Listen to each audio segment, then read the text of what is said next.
বাহ, ঢাকার রাস্তায় এমন সুদিন আসবে কে কবে ভাবছে। যখনই রেড লাইট জ্বলে উঠলো, বকের শাড়ির মতো সবাই লাইন ধরে দাঁড়িয়ে যাচ্ছে। পুলিশকে এখন আর দুহাত উঁচু করে বুক পেতে দিয়ে গাড়ি থামাতে হচ্ছে না। আগে যেটা পুলিশকে জোর করে অনুরোধ করে রিকোয়েস্ট করে থামাতে হতো, কখনো আবার জোর করে ঠেলে অনেকে বের হয়ে যেত, কখনো কেউ লোকাল নেতার পরিচয় দিত। কিন্তু এই দৃশ্যটা দেখেন, দেখি না অন্যরকম একটা শান্তি লাগতেছে।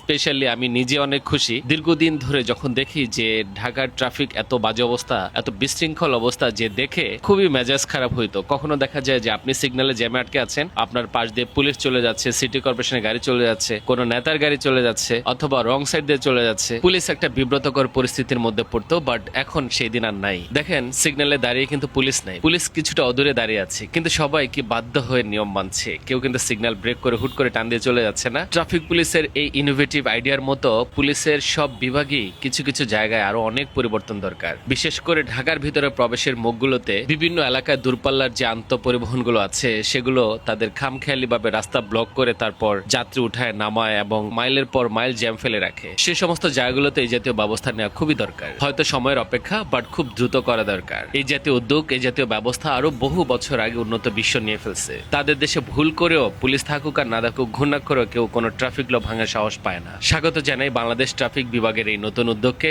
স্বাগত নতুন বাংলাদেশকে।